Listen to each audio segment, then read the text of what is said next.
I never expected to find myself in a hospital room at midnight, arguing with my stubborn father-in-law about whether his life was worth saving. But there I was, watching Harold Anderson's heart monitor beep erratically as he refused the surgery that could save his life. "It's too expensive," he wheezed, his face gray with pain. "I won't spend my retirement fund on medical bills. Just let nature take its course." I'm Andrea Fletcher Anderson, Director of Operations at Sunset Years Living Communities, though Harold doesn't know that part. To him, I'm just his son's wife who married up and got lucky when Peter, his precious only child, chose me despite my working-class background. The irony of him refusing life-saving surgery while living in one of my company's most exclusive retirement communities wasn't lost on me. But then again, Harold had never bothered to read the fine print on his residency contract, the one that listed A. Fletcher Anderson as the property owner. "Dad," Peter pleaded from beside me, "please be reasonable. The money doesn't matter." But to Harold, money always mattered. Even now, with his heart failing, he was more concerned about preserving his wealth and preserving his life. The same wealth he'd lorded over everyone for decades, using it as a weapon to control his family. "I've worked too hard," Harold insisted, "to throw it all away on hospital bills. Do you know how much I've saved? How carefully I've planned?" I did know, actually. As the owner of the retirement community where he lived, I had access to all his financial records. I knew about the millions he'd hoarded, the investments he'd hidden, and the trusts he'd set up to avoid taxes. I also knew he could easily afford the surgery with just the interest from his accounts. The doctor, Dr. Sarah Chen, pulled us aside in the hallway. "If we don't operate within the next 12 hours, the damage could be irreversible. The cost shouldn't be an issue. His insurance will cover most of it." "He doesn't care about that," Peter explained, running his hands through his hair in frustration. "Dad's always been," he trailed off, looking for a diplomatic word. "Obsessed with money," I finished for him. To the point of letting it kill him, apparently. It hadn't always been this way. According to Peter, Harold used to be different before his wife. Peter's mother died 15 years ago. She'd been the generous one, the one who balanced Harold's tendency toward miserliness. After her death, Harold had retreated into himself, becoming increasingly fixated on preserving his wealth. When Peter and I married 5 years ago, Harold made his disapproval clear, not because of who I was, but because of what I represented, someone who might one day have a claim to his precious money. He even tried to force Peter to make me sign a prenup, not knowing that my net worth was actually higher than his son's. "I need to make a call," I told Peter, stepping away from the hospital room. In my office, there was a file I'd been keeping for just such an occasion. It was time to use it. 20 minutes later, my assistant Megan arrived at the hospital carrying a thick folder. "Are you sure about this?" she asked, handing it over. "Once you reveal everything." "He's leaving us no choice," I replied. "Sometimes people need a wake-up call before it's too late." Back in Harold's room, his condition had deteriorated further. The monitors showed his heart struggling to maintain rhythm, each beat more irregular than the last. "I've made my decision," he announced as we entered. "I'm signing out AMA. I won't waste my money on this surgery." "Before you do that," I said calmly, "there are some documents you need to review." I opened the folder and pulled out his residency contract for Willow Creek Estates, the luxury retirement community he'd been living in for the past 3 years. The same community he'd bragged about getting into, not knowing I'd personally approved his application. "What does my housing contract have to do with anything?" he demanded. "Everything," I replied, turning to the ownership page. "You might want to look at who actually owns Willow Creek Estates." Harold squinted at the document, his eyes widening as he read my name. "This must be a mistake." "No mistake," I said, pulling out more papers. "I own not just Willow Creek, but the entire Sunset Years Living Communities Corporation. All 15 properties across New England, including the one where you've been living at a significantly reduced rate because you're my father-in-law." The heart monitor's beeping increased as Harold processed this information. Peter stepped forward, concerned, but I wasn't finished. "You've spent 5 years looking down on me, assuming I married Peter for money. The truth is, I've been subsidizing your luxury lifestyle out of respect for my husband. That ends now." Harold's face had turned an alarming shade of red. "You're lying. This is some kind of trick." I pulled out my phone and dialed the number. "Megan?" Please initiate Protocol 17 for Willow Creek Estates. Full audit of all resident accounts, starting with Harold Anderson's preferential rate agreement. You can't do this, Harold sputtered. I have a contract.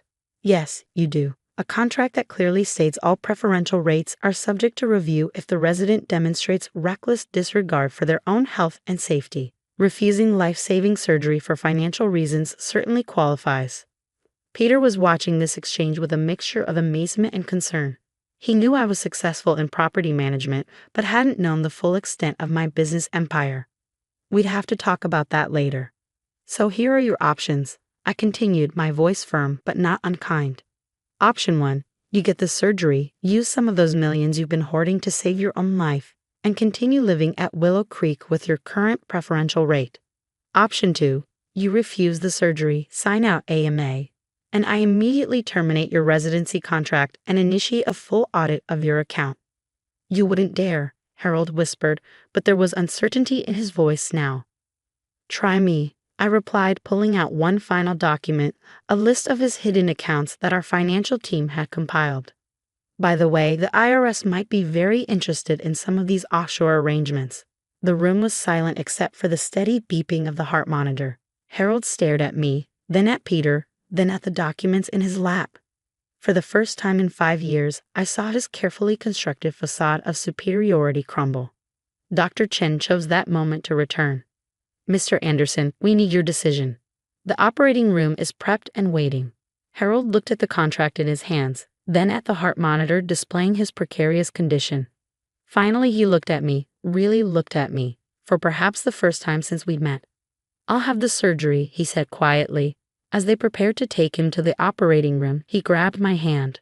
Why? He asked. Why help me all these years if you knew I was wrong about you? I thought about Peter, about the pain in his eyes every time his father's wealth obsession hurt someone, about the good man Harold must have been once, before grief and fear twisted him into someone who valued money over life itself. Because, I told him, sometimes people need a chance to remember what really matters. Let's hope it's not too late for you. As they wheeled him away, Peter turned to me with questions in his eyes.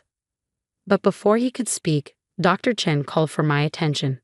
There were surgical consent forms to sign, insurance details to arrange. I had 12 hours of surgery ahead to figure out how to explain everything to my husband, and after that, assuming Harold survived, we had some serious family dynamics to reconstruct.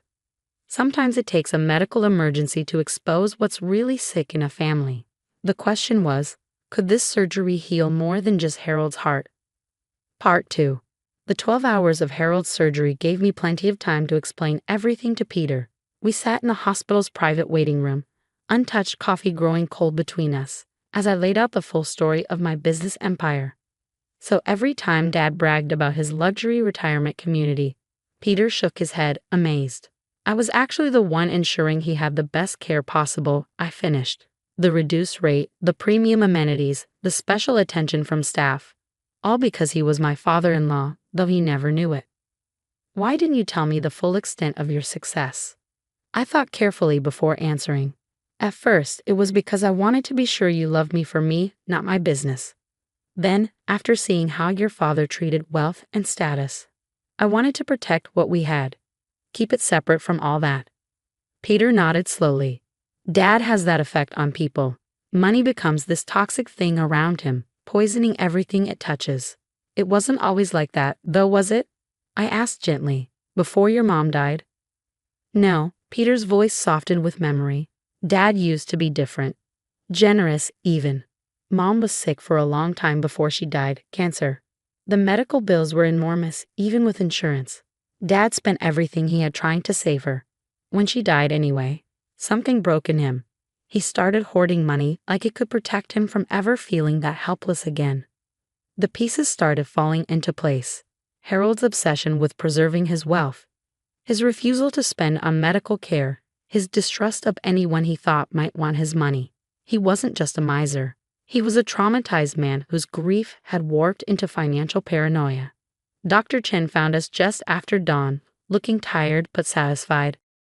The surgery was successful. We repaired the damage to his heart, and his prognosis is good. He'll need several weeks of recovery and cardiac rehabilitation. but he should make a full recovery. Thank you, I said, meaning it more than she could know. When can we see him? He's in recovery now. Give him about an hour. As we waited to see Harold, I made some calls to my office. Megan, hold off on Protocol 17. Instead, let's implement the family care package for Mr. Anderson's recovery. Yes, the full spectrum, private duty nurses, rehabilitation services, everything. Peter raised an eyebrow. More preferential treatment? No, I corrected him. This time we're doing it openly. It's time your father learned the difference between using money as a weapon and using it as a tool to help people. When we finally entered Harold's recovery room, he looked smaller somehow, more vulnerable without his usual armor of superiority. His eyes fluttered open as we approached. The surgery, he croaked. How much? Is covered by your insurance, I interrupted firmly, and the rest is taken care of. But we need to talk about what happens next.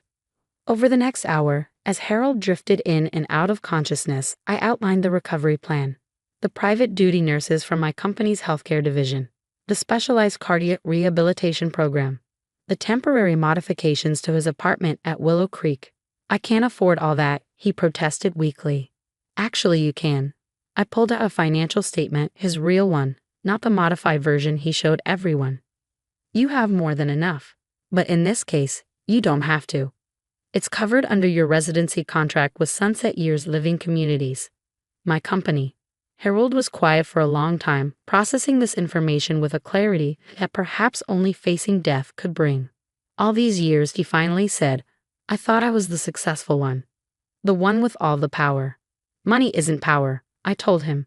It's a responsibility, something my father taught me before he died. He built his business from nothing, but he never let it become more important than people. Like I did, Harold whispered. Like you did, I agreed. But it's not too late to change that. The next few weeks were transformative. Harold approached his recovery with the same determination he'd once applied to accumulating wealth. But something else was healing besides his heart. It started small, him actually reading the reports I brought about his care, asking questions about the business I built, showing genuine interest instead of condescension. Then came the day he asked to see his full financial portfolio. I want to understand, he said, how to use it better. Not just keep it. We spent an afternoon going through his accounts. With his permission, I showed him how his money could be better invested, not just for return, but for impact. Programs that help seniors afford quality care, medical research foundations, community development projects. Your mother would have loved this, Peter said quietly, watching his father approve a significant donation to the hospital's cardiac care unit. The real breakthrough came during Harold's first week back at Willow Creek. I was there to check on his settling, and when one of the housekeeping staff, Maria, came to clean his apartment. Mrs. Fletcher Anderson, she greeted me with a smile. How are you today? Harold's head snapped up. You know who she is? Of course, Maria looked confused. Mrs. Fletcher Anderson visits all the properties regularly. She knows everyone by name. She helped my son get a scholarship for college last year through the company's education program. I watched Harold digest this information, that the daughter-in-law he dismissed as a gold digger was not only successful but genuinely respected by her employees. That evening, he asked to speak with me privately. I've been wrong, he said simply. About everything. About you. About what matters. He pulled out an old photo album. Would you like to hear about Peter's mother? About who we were before I forgot what was important. For the next few hours, Harold shared stories, not about money or status, but about love and family and the woman who had balanced him before grief threw him off course. With each story, I saw pieces of the man Peter had told me about, the father he'd lost when his mother died. Last week, we hosted a family dinner at Willow Creek. Harold insisted on inviting Maria and her son, along with several other staff members he'd come to know during his recovery. The man who once would only associate with his own kind now sat happily listening to stories in a mix of English and Spanish, genuinely interested in lives different from his own. You know what the strange thing is? He told me as the evening wound down. I felt poor when I was hoarding everything. Now, learning to share it, I feel richer than ever. Yesterday, I received a package from Harold, the detailed records of his offshore accounts. Help me fix this, the note read. It's time to do things right.